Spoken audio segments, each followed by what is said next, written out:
Hello guys, welcome back to my YouTube channel. അപ്പോൾ നമ്മുടെ മാര്യം പൂച്ചയുടെ രണ്ടാമത്തെ ദിവസമാണ് കേട്ടോ ഈ വീഡിയോ വരുന്നത്. അപ്പോൾ നമ്മൾ ഭയങ്കര തിരക്കുള്ള ദിവസമാണ്. മാവളക്ക് എടുക്കലും താലം പിടിക്കലൊക്കെ ആയിട്ട് ഭയങ്കര അടിപൊളി ദിവസമാണ് കേട്ടോ ഈ രണ്ടാമത്തെ ദിവസം. ഒരു ഉച്ചയ്ക്ക് ശേഷം എടുത്ത വീഡിയോ ആണ് കേട്ടത്. ഉച്ചയ്ക്ക് നമ്മൾ വൈകുന്നേരത്തേക്ക് മാവളക്കിനുള്ള തയ്യാറെടുപ്പുകളാണ്. തിരിങ്കോല് നന്നാക്കി വെക്കുക, അതുപോലെ മാവൊക്കെ സെറ്റാക്കി വെക്കുക, അതിനനുസരിച്ചുള്ള ഓരോ തയ്യാറെടുപ്പുകളാണ് കേട്ടോ ഇതൊക്കെ കാണാണ്ട്. ഇതൊക്കെ തയ്യാറാക്കിയതിന് ശേഷമാണ് കേട്ടോ പിന്നീട് നമ്മൾ വൈകുന്നേരം അമ്പലത്തേക്ക് പോകുന്നത്.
പാട്ടും പൂജകളും എല്ലാം നടക്കുന്നതിൻ്റെ ഇടയിൽ തന്നെ അന്നദാനം കൊടുക്കാറുണ്ട് കേട്ടോ. രാത്രി 8 മണിയോട് അടുത്തിട്ട് തന്നെ അന്നദാനം കൊടുക്കാറുണ്ട്.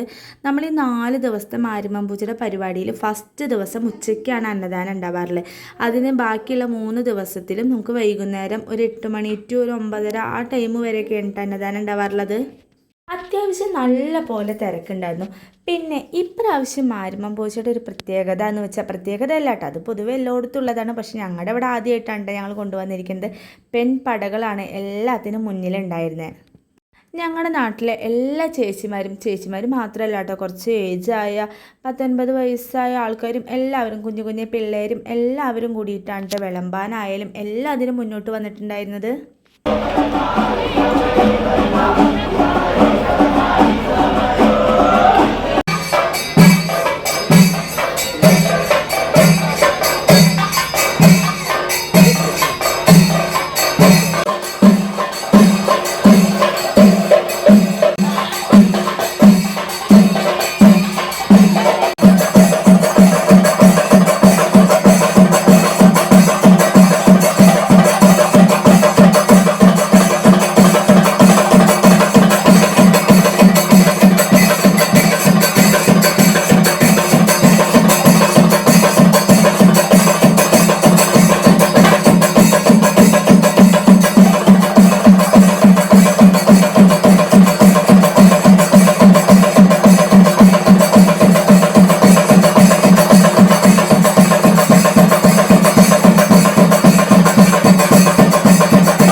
ഏകദേശം ഒരു 10 മണി 10:30 ആ ടൈമിനോട് അടുപ്പിച്ചിട്ട് തന്നെ അവിടുത്തെ എല്ലാ പരിപാടികളും കഴിയാറുണ്ട്. തായമ്പക അന്നദാനത്തിൻ്റെ പരിപാടികളും അവിടുത്തെ അമ്പലത്തിലത്തെ ഏകദേശം പരിപാടികളൊക്കെ തീർത്തിട്ട് ബാക്കി നമ്മൾ മാവളക്ക് എടുക്കുന്ന വീട്ടിലേക്ക് വരികയാണ് കേട്ടോ ചെയ്യാറുള്ളത്.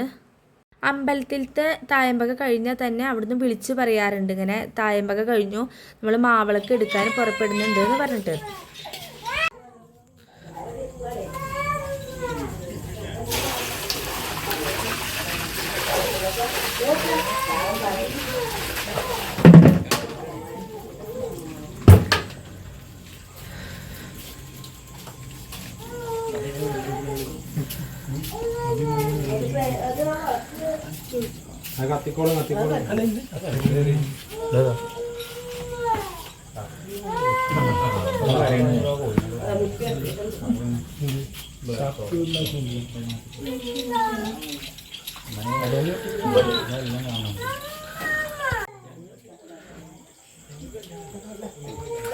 സാനുക്കുട്ടി അണിച്ചാൽ താലം പിടിക്കണമെന്ന് പറഞ്ഞ് ഭയങ്കര വാശിയിൽ നിൽക്കുമായിരുന്നു കേട്ടോ. അന്നത്തെ ദിവസം ഞാൻ താലം പിടിക്കാൻ സമ്മതിച്ചിട്ടുണ്ടായിരുന്നില്ല.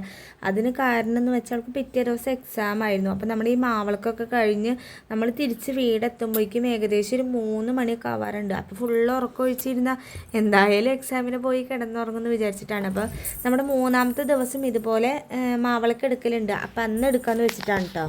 ഞങ്ങളുടെ ഈ മാരിമ്പം പൂജയുടെ ഹൈലൈറ്റ് എന്ന് വെച്ച് 2ാമത്തെ ദിവസം 3ാമത്തെ ദിവസമാണ് കേട്ടോ. എന്താ പറയുക, നമ്മൾ ഈ മാവളക്ക് എടുക്കുമ്പോൾ പുതിയ ഡ്രസ്സൊക്കെ ഇട്ട് ഫോട്ടോ എടുക്കലും ഫോട്ടോഷൂട്ടൊക്കെയാണ്. ഞാൻ മുന്നത്തെ വീഡിയോസിലൊക്കെ പറഞ്ഞ പോലെ ഞങ്ങൾക്ക് ഓണം വിഷു എന്നല്ല, ഇതിനാണ് കേട്ടോ മെയിനായിട്ട് ഞങ്ങൾക്ക് കോസ്റ്റ്യൂമായാലും ഡ്രസ്സായാലും ഞങ്ങളുടെ ഒരു ആഘോഷം ഉത്സവം എന്ന് പറയുന്നത് ഞങ്ങളുടെ മാരിമ്പം പൂജ തന്നെയാണ്.